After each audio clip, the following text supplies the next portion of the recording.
Acabou! Bem-vindas, bem-vindos e bem-vinde ao nosso canal Yorubaianidades. Eu sou Fevo Moyanum e hoje nós vamos continuar as nossas aulas sobre língua, literatura e culturas iorubanas. Hoje, especificamente, nós vamos falar sobre o Alafim. Lembrando que eu já fiz um vídeo anteriormente fazendo a introdução, fazendo o comparativo entre o Alafim e o Onim, para a gente perceber quem é o chefe supremo dentro das culturas iorubanas, né? E aí, se você não assistiu, vai lá dar um confere. E agora a gente vai começar a falar sobre toda a estrutura, toda a organização de governança das culturas iorubanas. Então, vamos começar hoje falando sobre o Alafim.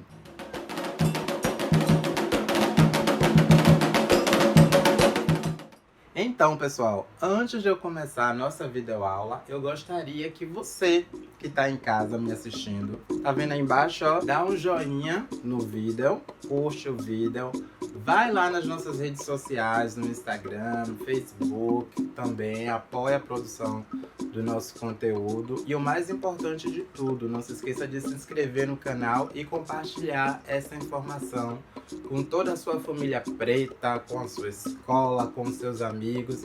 Vamos difundir esse conhecimento tão importante, tão precioso para as comunidades negras no Brasil e na diáspora pelo mundo. Então, ó, se inscreve no canal. Então, pessoal, como a gente aprendeu anteriormente, o Alafim, ele é o líder, ele acaba se tornando essa figura suprema dentro das culturas iorubanas. E o primeiro Alafim foi Oramiyan. E aí, depois de Oramiyan, a gente teve uma sucessão de Alafins, que é como nos mostra a história iorubana. E aí, hoje a gente vai falar um pouco de como funciona este processo de ascensão ao trono, essa transformação do Alafim, né? Como é que se faz um Alafim? Porque dentro das culturas iorubanas, ele passa por um processo de feitura, um processo que é parecido, o nosso processo de feitura dentro dos terreiros de candomblé é espelhado nestes processos dentro das culturas iorubanas, E é justamente o que acontece com o Alafim. O Alafim, ele passa por um processo de feitura. Como a gente viu anteriormente, a sucessão ao trono se dá dentro da própria família, né? Geralmente com o filho primogênito após a ascensão deste Alafim. Contudo, a gente percebe ao longo da história que o Aremó, que é o filho primogênito, né, aquele que é preparado para quando o Alafim morrer, né, o seu pai morrer, ele assumir o trono, ele tinha, né, na verdade, os mesmos privilégios, as mesmas premissas que o pai, ou seja, ele governava junto com o Alafim. E aí há casos na história em que houve parricídio, né? O próprio Aremó ia lá e matava o Alafim, matava o seu pai para poder ascender ao trono mais rapidamente. Então foi criada uma lei que todo Aremó que reinasse junto com o seu Alafim, ele deveria também morrer junto com o seu Alafim. Se vocês aí de casa não sabem, então vão saber agora. Dentro da organização iorubana, naquele período, antes da colonização, quando o Alafim morria, toda uma estrutura social que foi erguida, que a gente vai aprender aqui nas nossas próximas videoaulas, foi erguida para a ascensão desse Alafim, é destruída entre aspas, né? Eu quero falar aqui sobre o corpo de pessoas que servem a este Alafim. Dentro da cosmovisão iorubana, quando o Alafim morre, sai desse plano terrestre, a vida continua num outro plano, né? Que é o Orum. Que a gente tem o Orum e o Aie. Aqui a gente está vivendo no Aie. Mas tem o duplo de tudo isso daqui lá no Orum. Então ele passa para o Orum. Sendo assim, ele vai precisar de toda a estrutura que ele montou aqui, aguardando lá na chegada.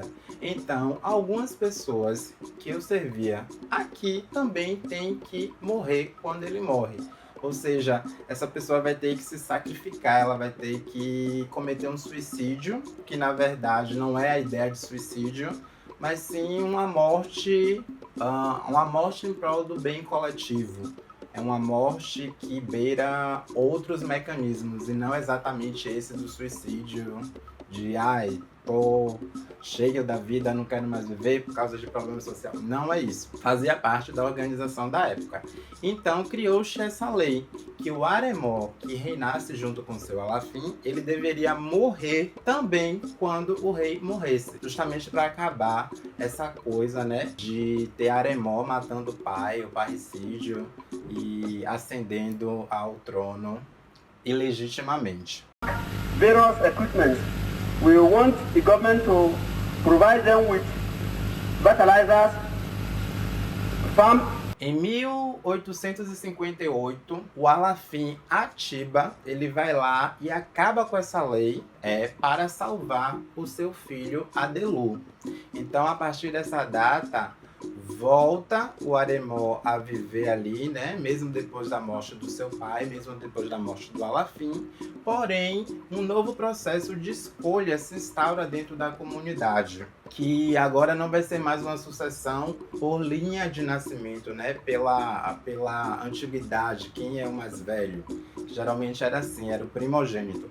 O primogênito após a ascensão. Eu tenho sempre que frisar isso. Então, agora a gente vai ter uma escolha do Alafim, né? Daquela pessoa que vai se tornar o Alafim, dentro de princípios sociais. E para analisar esses princípios sociais, foram criadas 3 categorias dentro da organização, que são as categorias responsáveis por escolher o Aremó e apontar o nome dentro da família.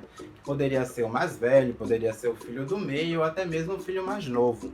E isso daí é a partir de princípios que esses 3 grupos, chamados o Onai-Shokun, o Ona-Aká e o Omo-Olá. Estes 3 grupos, essas 3 pessoas eram responsáveis por escolher quem dos filhos do Alafim anterior iria se tornar o novo Alafim. Então eles, a partir de princípios, de testes, que essas pessoas eram testadas sem saber, ia lá e fazia escolha.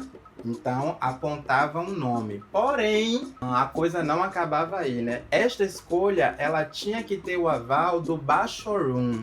Bashorum é uma figura muito importante também dentro da organização iorubana, que vai ser o nosso próximo vídeo dentro dessa organização do Oyomesi, que é este corpo estrutural, né, que governa, que lidera as comunidades iorubanas. Então, essas 3 pessoas escolhiam, apontavam o nome do futuro Alafim, e o Bashorum ia lá e dizia: não, tudo bem, este eu apoio, este tem a ver com os anseios do povo, e ele ia lá e dava o aval para começar o processo de feitura do Alafim. Agora vamos nos concentrar um pouco dentro deste processo. Como funcionava a feitura de um Alafim? Após a escolha do nome e o aval do Bashorum, o primeiro ritual que começava era o sacrifício na casa do Onai-Shokun. Então, este sacrifício ele acontecia lá na casa dessa pessoa, que geralmente era algum parente do rei. Essas pessoas também eram chamadas de Babá Alafim, porque eles eram considerados, por serem pessoas do sexo masculino, a gente chama sempre de pai do Alafim. Enfim, essa relação tio, primo não existe, então é sempre babá, porque é a posição de pai dentro das comunidades iorubanas, independentemente de ter sido o gerador biológico ou não. Então, o ritual começava na casa dele, e aí tinha as oferendas, o sacrifício de animais, e era levada numa cumbuca até o palácio. Chegando lá no palácio, começava em algo bem reservado, e aí chegando lá, anunciava-se a pessoa escolhida que ela vai se transformar no próximo Alafim. Então, pegava a cumbuca, né, e aí batia um pouco no peito, no ombro, no lado direito e no lado esquerdo. Isso daqui é toda uma ritualística que tem a ver com os processos de ancestralidade. A gente pode falar sobre isso num outro vídeo. E aí aquele era o sinal de que aquela pessoa tinha sido escolhida para se transformar no Alafim. Dada a notícia, esta pessoa, né, este Alafim em processo, era levado então, nesta mesma noite, para dormir na casa do Onai-Shokun. E chegando lá, fazia mais sacrifícios, mais rituais, e ali começava o processo de orientação da pessoa enquanto seu dever em como agir dentro da sociedade como Alafim. Ali começava todo um processo de preparação, de dar conselhos que era feito, né, pelo Onai-Shokun. Na noite seguinte, ele era conduzido à casa do Otun Uefá, que é justamente um sacerdote do culto a Xangô, e neste momento ele ia passar pelo processo de preparação espiritual para se tornar um líder espiritual.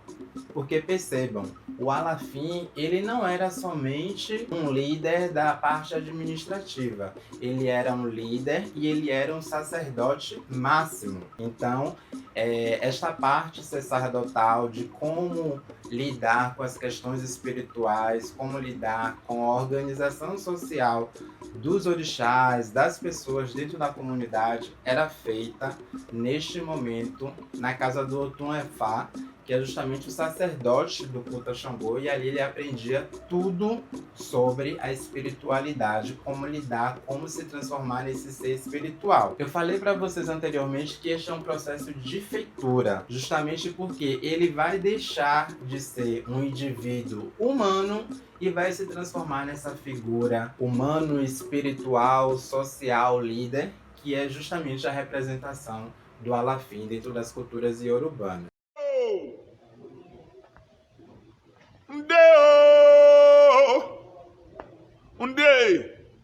Ẹ má jíire lọ́pọ̀ olè Adéyẹmí o, bó bá wẹ̀ mọ́ kó jíire,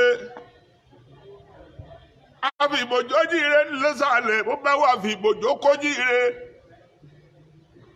Bí Adéyẹmí bá ti jíire àbùṣebùṣe, láìwọ̀lá kókókókókó. Depois deste momento na casa do Otun Efá, o Alafim em processo, né, assim podemos chamar, a pessoa ali no processo de feitura para se transformar um Alafim, ela é levada para o Omoilê. O Omoilê pode ser uma casa que é construída, uma cabana que é construída na parte de fora do palácio, porque o que acontece? Com a morte do Alafim regente, as portas do palácio se fecham, a entrada principal. Ninguém pode entrar nem sair por aquela entrada. E aí então o que se faz, né? Constrói-se o Omoilê, que é justamente um anexo, né, fora do palácio. E aí abrem uma entrada numa das paredes do palácio, que é justamente por essa entrada que o Alafim em processo ele vai usar para entrar e sair dessas dependências. Então, quando ele volta lá da casa do Otun Uefá, ele vai para o Omoilê. E lá no Omoilê ele vai passar 3 meses recolhido de luto. Nesses 3 meses ele só veste preto e ali ele fica também aprendendo um pouco mais sobre as questões sociais, de como governar, como liderar toda a comunidade, aprendendo mais coisas espirituais. É justamente um processo de feitura. Assim, pessoal, vale lembrar também que dentro desse período de reclusão, né, dos 3 meses, ele vai usar o Orikobe-Ofo, que é justamente um tipo de chapéu ou de, como é que a gente pode dizer, um adereço que a gente vai usar na cabeça, e este adereço significa a cabeça não pode permanecer descoberta. Bem sugestivo para o processo de feitura deste Alafim. Então ele vai ter que usar este chapéu, né, essa vestimenta, durante todo esse período que ele fica ali recolhido.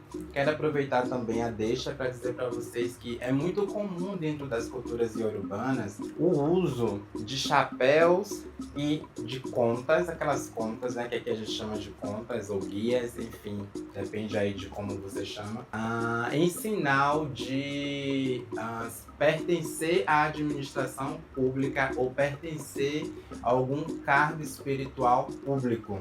Então o Alafim, ele já começa usando este chapéu que tem este nome. A cabeça não pode permanecer descoberta, que é justamente a Yorubalândia não pode permanecer sem um Alafim, né? Porque é muito importante. E aí vale lembrar também que além da cabeça, além dos chapéus, das coroas, que é justamente isso que a gente vê nos orixás, que cobre o rosto e tal, tem também as sobrinhas, aquelas sobrinhas grandes, floridas, bem coloridas.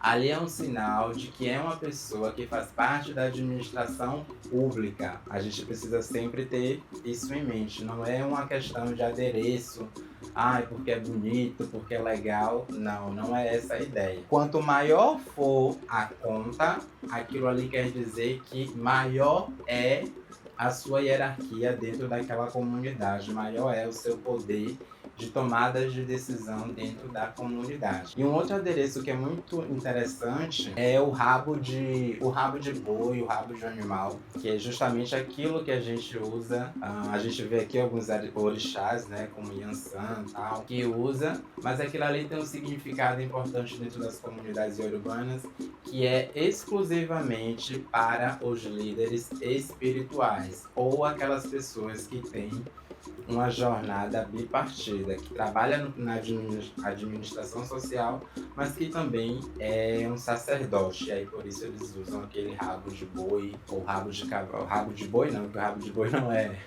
tão bonito, né? Geralmente é o rabo de cavalo, que é aquela coisa linda que eles usam. Então, estão gostando da história? Hoje a gente vai ter que parar aqui, e aí na próxima semana ou daqui a alguns dias eu vou postar a segunda parte deste vídeo.